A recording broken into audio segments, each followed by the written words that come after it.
سبق آموز کہانی میلا، شیر اور چیتا۔ یہ کہانی ہے جنگل میں ہونے والے ایک جشن کی۔ اس دن سب جانور بہت زیادہ خوش تھے۔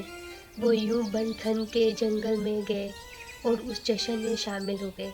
جنگل میں ایک سے ایک بڑھ کے سب جانوروں نے حصہ لیا۔ کبھی کوئی ناچ رہا تھا تو کبھی کوئی کود رہا تھا۔ اتنے میں ہی اچانک سے وہاں پہ ایک تیندوا آیا۔ وہ تیندوا بہت ہی زیادہ خوفناک تھا۔ وہ جنگل میں بھوکا یہاں وہاں بھٹک رہا تھا۔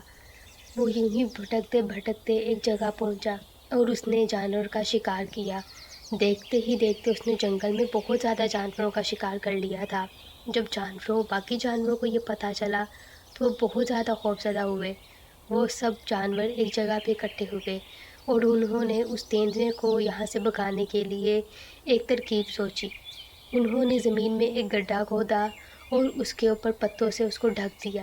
جب تیندوا وہاں پہ چلتا ہوا آیا تو وہ اس بات سے انجان تھا کہ وہاں پہ ایک گڈھا ہے۔ وہ عام اس کے اوپر چلنا شروع ہوا۔ چلتے چلتے وہ گڈھے میں گر گیا اور اس کی موت ہو گئی۔ سب جانوروں نے بہت زیادہ جشن منایا اور خوش ہوئے۔ تو اس کہانی سے ہمیں یہ سبق ملتا ہے کہ اتفاق میں برکت ہے۔ تو پیارے بچوں، اگر آپ کو ہماری یہ ویڈیو اچھی لگی ہو تو پلیز ہمارے چینل کو لائک اور سبسکرائب ضرور کریں۔ آپ سب کا بہت زیادہ شکریہ۔